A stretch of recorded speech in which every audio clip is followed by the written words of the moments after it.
শিক্ষক দিবসের যে প্রতিপাদ্য বিষয় শিক্ষায় নতুন সামাজিক অঙ্গীকার, আজকের এই পরিবর্তিত পরিস্থিতিতে আমরা সকলেই বলছি আগামী নতুন বাংলাদেশ বিনির্মাণ করার জন্য আমাদের একটা নতুন রাজনৈতিক বন্দোবস্ত দরকার, আমাদের একটা নতুন সামাজিক চুক্তি দরকার। বাংলাদেশের গত 53 বছরেও আমরা যেটি করতে পারি নাই, গত 1.5 দশকে ফ্যাসিবাদের জাতাকলে শুধুমাত্র রাজনীতি, গণতন্ত্র, ভোটাধিকারী পৃষ্ঠ ছিল না, সমাজের সর্বস্তরে নৈতিকতা, নৈতিক মূল্যবোধ হারিয়ে গিয়েছে। যেই কারণে আজকে আমাদেরকে সমাজের এই মূল্যবোধ ফিরিয়ে আনার জন্য নতুন সমাজের চুক্তির দিকে যেতে হবে। সেক্ষেত্রে শিক্ষকদেরকে অগ্রণী ভূমিকা পালন করতে হবে, শিক্ষকদেরকে আদর্শ সমাজ গঠনের জন্য কাজ করতে হবে। যেটি আমাদের সম্মানিত আজকের প্রধান অতিথি তিনিও কিন্তু বলেছেন, আমরা যদি মানসিকতার পরিবর্তন না করতে পারি তাহলে কিন্তু আসলে এই পরিবর্তন স্থায়ী হবে না। আজকে আমরা নতুন সংবিধানের কথা বলছি, রাষ্ট্র সংস্কারের কথা বলছি, জনবান্ধব প্রশাসন, জনবান্ধব আইন শৃঙ্খলা বাহিনীর কথা বলছি। আমাদের মানসিকতা যে গত 1.5 দশকে যেখানে গিয়ে ঠেকেছে, সেই মানসিকতার যদি পরিবর্তন না হয়, রাষ্ট্র সংস্কার, নতুন সংবিধান দিয়ে কিন্তু কার্যকর পরিবর্তন হবে না। আপনারা স্কুল এবং কলেজে যারা শিক্ষকরা আছেন, শিক্ষার মূল ভিতটা রচনা করে স্কুল কলেজের শিক্ষকরাই। সুতরাং আগামীতে যেন আদর্শ একটা প্রজন্ম গড়ে তুলতে পারি, আমরা নৈতিক মূল্যবোধ সম্পন্ন একটা নতুন প্রজন্ম গড়ে তুলতে পারি, সেজন্য আপনাদের ভূমিকা অনস্বীকার্য। এবং একটা বিষয়টা বাংলাদেশে অভিন্ন সত্য, বাংলাদেশে বোধহয় সবচেয়ে মর্যাদার দিক থেকে, বেতনের দিক থেকে, সুযোগ সুবিধার দিক থেকে শিক্ষকরাই পিছিয়ে। সরকারের অন্যান্য সকল কর্মকর্তা কর্মচারীদের অনেক ধরনের সুযোগ সুবিধা থাকে। উদাহরণস্বরূপ আপনি বলেন, যিনি বিসিএস যে আপনার ছাত্র, প্রথম দফায় যিনি অ্যাসিস্ট্যান্ট কমিশনার অফ ল্যান্ড বা ভূমি কমিশনার হন, যাকে আপনারা ম্যাজিস্ট্রেট বলেন, তিনি তার যে পাওয়ার একটা উপজেলায় কিংবা ফোন করলে তার যে গুরুত্ব, একজন আপনার কলেজের অধ্যাপক কিংবা বিশ্ববিদ্যালয়ের অধ্যাপক তার সেই গুরুত্বটা নাই এই সমাজে। আমাদের একজন কাছের বড় ভাই তিনি আমাকে বলছিলেন, জিনুর আমি বুয়েটের শিক্ষক, যে শিক্ষকতা পেশা ভালো লাগছে না, বিসিএস দেব। বললাম, ভাই আপনি ত্রিপলিতে বুয়েট থেকে পড়াশোনা করছেন, টিচার হয়েছেন, বুয়েটের মতো প্রতিষ্ঠানে আপনি কেন শিক্ষকতায় যাবেন? বলছি, দেখো আমার বাড়ি কুষ্টিয়া অঞ্চলের দিকে, ঈদের সময় আমি বাড়ি যাব, আমি ট্রেনের টিকিটটাও পাই না। তো আমার বন্ধু সে এই আপনার ম্যাজিস্ট্রেট, তো তাকে দিয়ে আমার টিকিটটা ম্যানেজ করা যাচ্ছে, মানে তার একটা পাওয়ার আছে। তো এই যে বিসিএস কেন্দ্রিক যে ক্ষমতার অপব্যবহার এবং অর্থবিত্তের মালিক বনে যাওয়ার যে একটা সংস্কৃতি, যার কারণে মেধাবী ছাত্রদের বেশিরভাগেরই প্রথম পছন্দ থাকে বিসিএস। কিন্তু আমি মনে করি যে যারা বিসিএস দিবে, আগামী নেতৃত্ব দিবে, সেই তরুণদের, সেই শিক্ষার্থীদের যে মেধার ভিত্তিটা রচনা করছে প্রাথমিক বিদ্যালয় এবং মাধ্যমিক উচ্চ মাধ্যমিক বিদ্যালয়গুলো, সেই শিক্ষকদের যথাযথ মর্যাদা এবং সুযোগ দেওয়া হচ্ছে না। শিক্ষকরা কেন দ্বিতীয় শ্রেণীর চাকরি করবেন? প্রত্যেক পেশা, সেটা প্রাইমারি হোক, হাই স্কুল হোক, কলেজ হোক, শিক্ষকদেরকে অবশ্যই সমস্ত ধরনের শিক্ষকতা পেশা এবং শিক্ষকদেরকে প্রথম শ্রেণীর চাকরিতে উন্নীত করতে হবে। আজকে সরকারি যে বেতন কাঠামো, সেটা বিসিএস এর কিংবা প্রথম শ্রেণীর সকলের জন্যই, আপনার নবম গ্রেডে যারাই জয়েন করে তাদের সবার জন্যই প্রযোজ্য। সর্বসাকুল্যে বোধ হয় 35,000 টাকা বেতন। একজন ফার্স্ট ক্লাস অফিসার কিংবা শিক্ষক, আপনাদেরকেও যদি সেই প্রথম নবম গ্রেডে প্রমোটেড করা হয়, 35,000 টাকার বেতন দিয়ে বর্তমান বাস্তবতায়, সামাজিক বাস্তবতায় মর্যাদার সাথে এই সমাজে টিকে থাকা যায় না। তাই নবম পে স্কেল গঠন করতে হবে। এবং আপনাদের যে দাবি, এই দাবির পক্ষে আমরা একটা উদীয়মান দল হিসেবে আমাদের দলীয় ঘোষণাপত্র দুটো বিষয়ে স্পেসিফিক ভাবে বলা আছে। শিক্ষাকে সার্বজনীন এবং শিক্ষাকে জাতীয়করণ করতে হবে। শিক্ষার দায়িত্ব রাষ্ট্রকে নিতে হবে। বাংলাদেশের মতো একটা জনবহুল রাষ্ট্রে শিক্ষার দায়িত্ব সরকারকে নিতে হবে। সকলের জন্য সুস্বাস্থ্য নিশ্চিত করার জন্য, চিকিৎসা সেবা নিশ্চিত করার জন্য, সকলের জন্য স্বাস্থ্য বীমা কিংবা সার্বজনীন স্বাস্থ্য সেবা নিশ্চিত করতে হবে।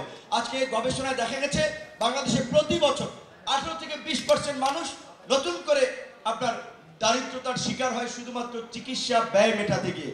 বঙ্গবন্ধু শেখ মুজিবুর রহমান মেডিকেল বিশ্ববিদ্যালয়, যেটা বিএসএমএমইউ, একজন ভাইস চ্যান্সেলর বলেছিলেন, ডাক্তাররা যদি কমিশন না খায় 60% চিকিৎসা ব্যয় কমে যাবে।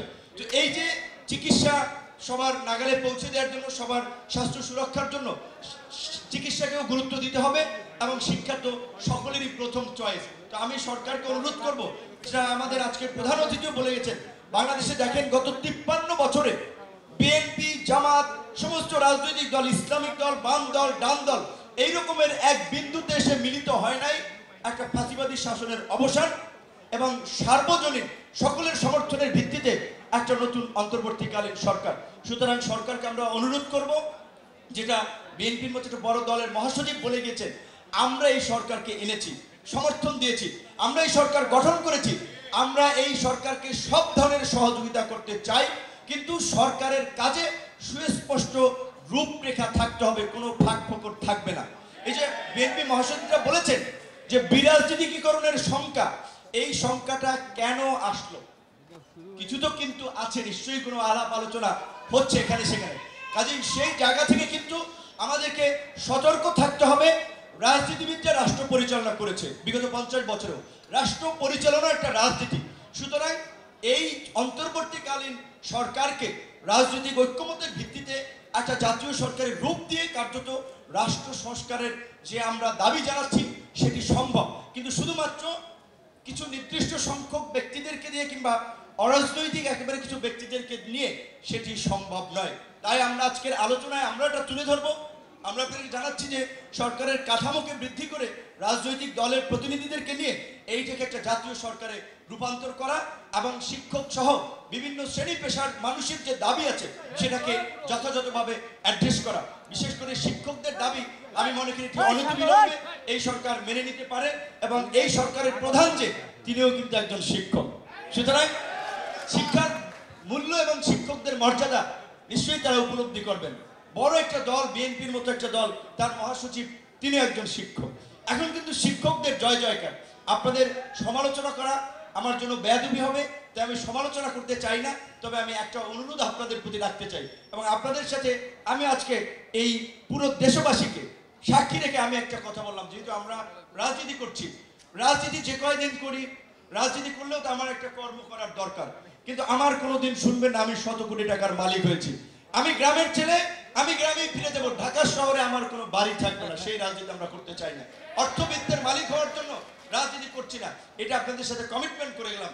আপনাদের ছাত্র হিসেবে আপনাদের কাছে একটা অঙ্গীকার চাই, আগামীর বাংলাদেশ বিনির্মাণ করার জন্য নৈতিক মূল্যবোধ সম্পন্ন মানসম্মত শিক্ষা আপনার শিক্ষার্থীদের কিংবা তরুণ প্রজন্মকে দেওয়ার জন্য আপনারা একজন আদর্শ শিক্ষক হিসেবে নিজেকে তুলে ধরবেন, নিজেকে উপস্থাপন করবেন, যেন আপনার ছাত্ররা আপনাকে অনুসরণ করতে পারে। পেছনের একটা কথা উদাহরণ দিয়ে আমি শেষ করবো আমার বক্তব্যটি। নিশ্চয় আপনাদের মনে আছে, আমি ডাকসুর ভিপি হওয়ার পরে আমি গণভবনে গিয়েছিলাম তৎকালীন সরকারের আমন্ত্রণে। সেই সময় 18 সালে একটা জাতীয় নির্বাচন হয়েছিল। জাতীয় নির্বাচনে বিএনপির মতো একটা দলকে কারচুপি করে মধ্যরাতে ভোট করে 7 জনকে মানে সিলেকশন করে ঘোষণা দিয়েছিল, বাকিদের ঘোষণা করে নাই। তো আমি তখন চিন্তা করলাম যে বিএনপির মতো একটা দল 7 জন সংসদে গিয়েছে, বিকজ পরিস্থিতির মধ্যে যেখানে স্পেসটুকু আছে ন্যূনতম কাজে লাগিয়ে প্রাতিষ্ঠানিক জায়গা থেকে ফাইট করতে হবে। আমি ঢাকা বিশ্ববিদ্যালয়ের ভিপি হিসেবে ঢাকা বিশ্ববিদ্যালয় থেকে একটা কথা বললে দ্বিতীয় সংসদ থেকে সেটি সকলের মাঝে একটা আবেদন তৈরি করবে, কিন্তু আমি যদি ফলাফল বর্জন করি 2 দিন পত্র পত্রিকার আলোচনার পরে আমার কথারও আসলে আর গুরুত্ব থাকবে না। কাজেই তখন আমরা সকলের মতামত নিয়ে আমরা গণভবনে যাই। সেই সময় আমার বক্তব্যটি যদি শুনে থাকেন, আমি পরিষ্কারভাবে প্রাথমিক বিদ্যালয়ের একজন শিক্ষিকার কথা বলেছিলাম, যেহেতু ছোটবেলায় আমার মা মারা গিয়েছে, তাদের যে স্নেহ ভালোবাসা পেয়েছি তাদের কথা আমি বলেছিলাম। আজকে আমাদের কিছু অভিভাবকরা দেখা যায় ছাত্রকে মানুষ করার জন্য একজন ছাত্রকে হয়তো একটু কটু কথা বলেছে, কিংবা একটা ব্যাগ দিয়ে একটা বাড়ি দিয়েছে, তার জন্য স্কুলে তুলকালাম কাণ্ড করে ফেলে। সুতরাং আমাদের এই ধরনের অভিভাবকদের মানসিকতাও পরিবর্তন করতে হবে। এবং ওই যে মির্জা সাহেব যেটা বলেছেন যে শিক্ষকতা পেশা একটা আদর্শ, কাজে আপনি যখন এই 5 লাখ টাকা দিয়ে এই পেশায় আসবেন, কিংবা আমরা গত 1.5 দশকে দেখেছি শিক্ষকদেরকে কিভাবে এই ফ্যাসিবাদের প্রাতিষ্ঠানিক রূপদান করার জন্য ব্যবহার করা হয়েছে ভোট কেন্দ্র, ভোটার তালিকা এবং ভোট প্রদানের ক্ষেত্রে। কাজে সেই ক্ষেত্রে আজকের যে বিশ্ব শিক্ষক দিবসের যে প্রতিপাদ্য যে আপনার শিক্ষায় নতুন সামাজিক অঙ্গীকার, সেই নতুন সামাজিক অঙ্গীকার প্রকৃত অর্থে শিক্ষকরাও যদি ধারণ না করে তাহলে এই জাতি গড়া সম্ভব না। নিশ্চয়ই আপনারা আমাদেরকে পথ দেখাবেন, আপনাদের সেই নতুন অঙ্গীকার সমাজকে নতুন করে পথ দেখাবে, সেই আহ্বান রেখে আমি আমার বক্তব্য শেষ করছি। আল্লাহ হাফেজ।